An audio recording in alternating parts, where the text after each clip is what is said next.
শেখ হাসিনা বলেছেন তিনি এ বছরের মধ্যেই ফিরবেন। প্রশ্ন হলো, তিনি কি শুধু ইচ্ছের কথা বলেছেন, নাকি আন্তর্জাতিক রাজনীতির বোর্ডে এমন কিছু বদলে গেছে যা তার ফেরাকে বাস্তব সম্ভাবনায় পরিণত করেছে? ভারতীয় প্রভাবশালী গণমাধ্যম এনডিটিভিকে দেওয়া এক সাক্ষাৎকারে তিনি এই ঘোষণা দিয়েছেন। শেখ হাসিনা বলেছেন তিনি এ বছরের মধ্যেই সব ষড়যন্ত্রের জাল ছিন্ন করে দেশে ফিরবেন। এর আগেও তিনি বলেছিলেন তিনি ফিরে আসবেন, বলেছিলেন মাথা উঁচু করে ফিরবেন।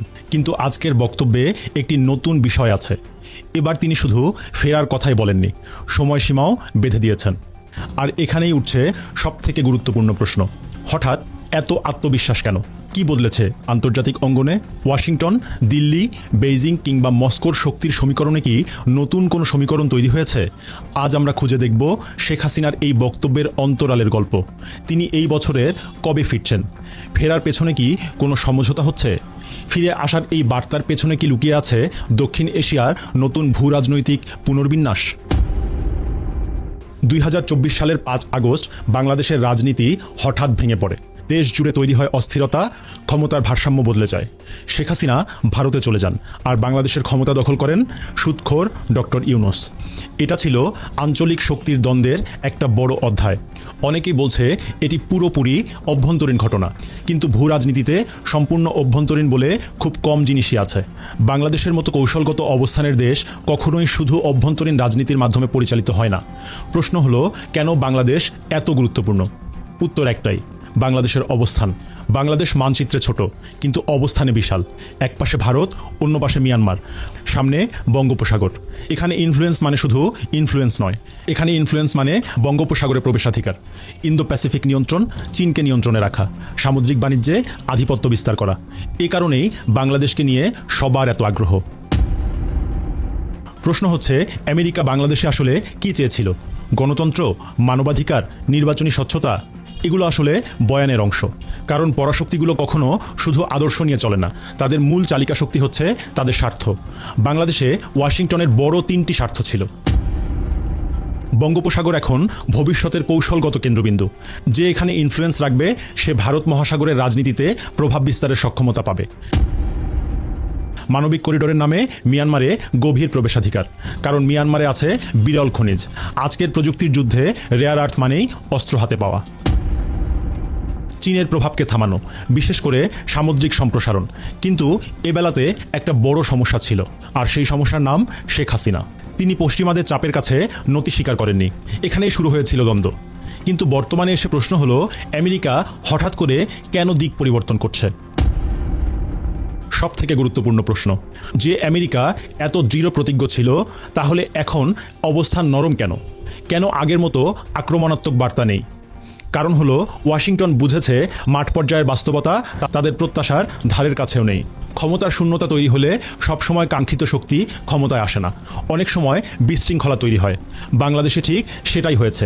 অন্তর্বর্তীকালীন সরকারের সময়ে যেসব সমস্যা সামনে এসেছে তা হলো আইন শৃঙ্খলার অবনতি, উগ্রবাদী প্রভাব বৃদ্ধি, রাজনৈতিক বিভক্তি, সীমান্ত নিরাপত্তাহীনতা। এসব ওয়াশিংটনের নীতি নির্ধারকদের নতুন করে ভাবাচ্ছে। কারণ অস্থিতিশীলতা সবসময় সুযোগ নয়, অনেক সময় অস্থিতিশীলতা প্রতিদ্বন্দ্বী শক্তিকে সুযোগ করে দেয়। এখানে তাহলে প্রতিদ্বন্দ্বী কারা? প্রতিদ্বন্দ্বী হলো চীন এবং রাশিয়া, আর ভারত হলো মিডফিল্ডের প্লেমেকার। এখন একটা জিনিস মনে রাখুন, বাংলাদেশ নিয়ে কোনো বড় কৌশলগত হিসাব নিকাশে ভারতকে পাশ কাটানো যায় না, এটা অসম্ভব। দিল্লি বাংলাদেশকে শুধু প্রতিবেশী হিসেবে দেখে না, তারা দেখে তাদের নিজেদের নিরাপত্তার বলয় হিসাবে। ভারতের জন্য স্থিতিশীল বাংলাদেশ খুবই গুরুত্বপূর্ণ। দিল্লির মূল্যায়ন পরিষ্কার, বাংলাদেশের রাজনৈতিক অস্থিতিশীলতা বাড়লে সীমান্তে উগ্রবাদ বাড়তে পারে, বিদ্রোহের ঝুঁকি বাড়তে পারে চীনের প্রভাব। এখানে ভারতের দীর্ঘমেয়াদী নির্ভরযোগ্য মিত্র কারা? উত্তর হলো বাংলাদেশ আওয়ামী লীগ। দিল্লির বিশ্বাস, আওয়ামী লীগ রাজনৈতিকভাবে সক্রিয় থাকলে বাংলাদেশ পূর্বানুমানযোগ্য থাকে, আর ভূ রাজনীতি পছন্দ করে পূর্বানুমানযোগ্যতা, বিশৃঙ্খলা নয়। দিল্লি তাই অনেক হিসেব নিকেশ করে নতুন বার্তা দিয়েছে। কিন্তু কি সেই বার্তা? এবার আসি একটি সূক্ষ্ম কূটনৈতিক ইঙ্গিতে। অনেক সময় ভূ রাজনীতি সরাসরি ঘোষণা দিয়ে বোঝা যায় না, ছোট ছোট ইঙ্গিতে বোঝা যায়। ভারত প্রথমবারের মতো একজন সক্রিয় রাজনীতিবিদকে ঢাকায় রাষ্ট্রদূত হিসেবে পাঠিয়েছে।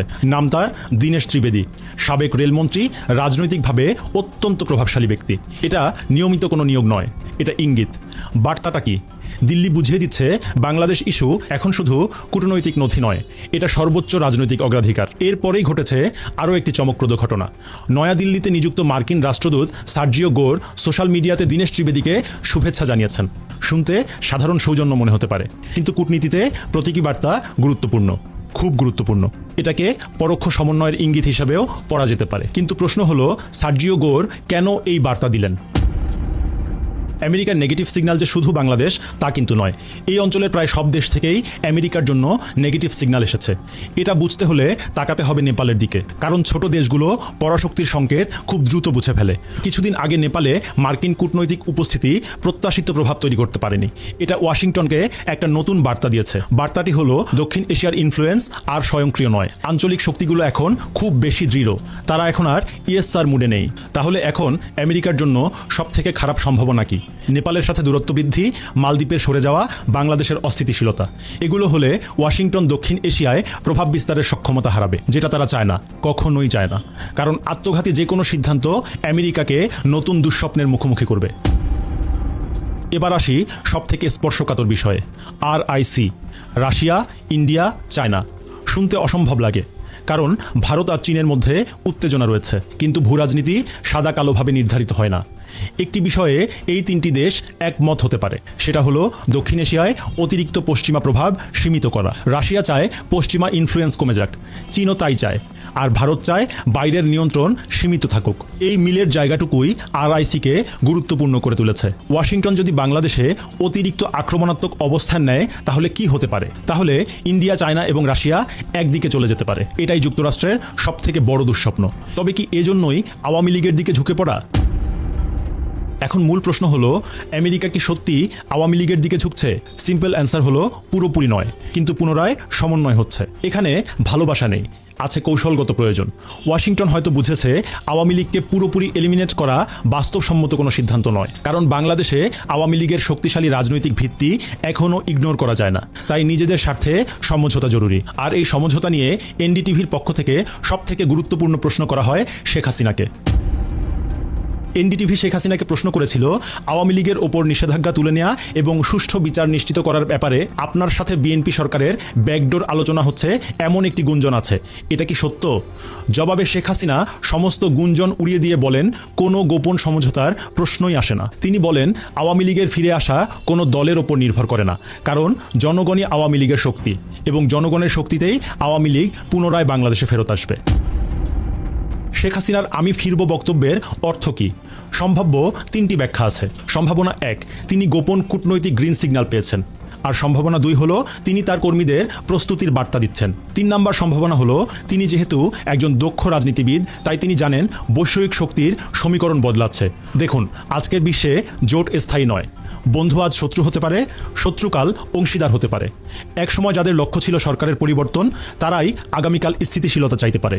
এটাই ভূরাজনীতি, শীতল, হিসেবি এবং নির্মম। আর এই বিষয়গুলো নিশ্চয়ই শেখ হাসিনার থেকে বেশি কেউ বোঝেন না এই মুহূর্তে। শেখ হাসিনা বলেছেন, আমাকে যে প্লেনে করে ভারতে রেখে গেছেন সেই প্লেন পাঠান, বিচারের মঞ্চ প্রস্তুত করেন, আমি দেখতে চাই ফাঁসির দড়ি কতটা শক্ত। সত্যি বলতে এই কথাগুলো উচ্চারণ করতে সাহস লাগে। এখন সবথেকে বড় প্রশ্ন, যারা এতদিন কথায় কথায় ভারতকে দোষ দিয়ে বলতো ভারত শেখ হাসিনাকে ফেরত দিচ্ছে না, তারা কি সত্যি চায় শেখ হাসিনা ফিরে আসুক? সম্ভবত না, কারণ তারা জানে শেখ হাসিনা ফিরে আসলে কি হতে পারে। এই মুহূর্তে বাংলাদেশ আর শুধু বাংলাদেশের বিষয় নয়, এখন বাংলাদেশ একটি ভূ রাজনৈতিক যুদ্ধক্ষেত্র, যেখানে প্রতিটি বক্তব্য, প্রতিটি সফর, প্রতিটি করমর্দনের পেছনে লুকিয়ে আছে বহু স্তরের হিসেব নিকেশ। আর এই খেলা যে ঘুরছে তা একটু কান পাতলেই শোনা যায়। শেখ হাসিনা সে ইঙ্গিত দিলেন তার বক্তব্যে। এখন তাহলে শেখ হাসিনা এই বছরের ঠিক কবে ফিরছেন? ভূরাজনীতি নির্দিষ্ট করে দিনক্ষণ বলার জায়গা নয়, তবে কোথাও না কোথাও যে ফিরে আসার ভিত্তি প্রস্তুত হচ্ছে তা শেখ হাসিনার বক্তব্যেই পরিষ্কার।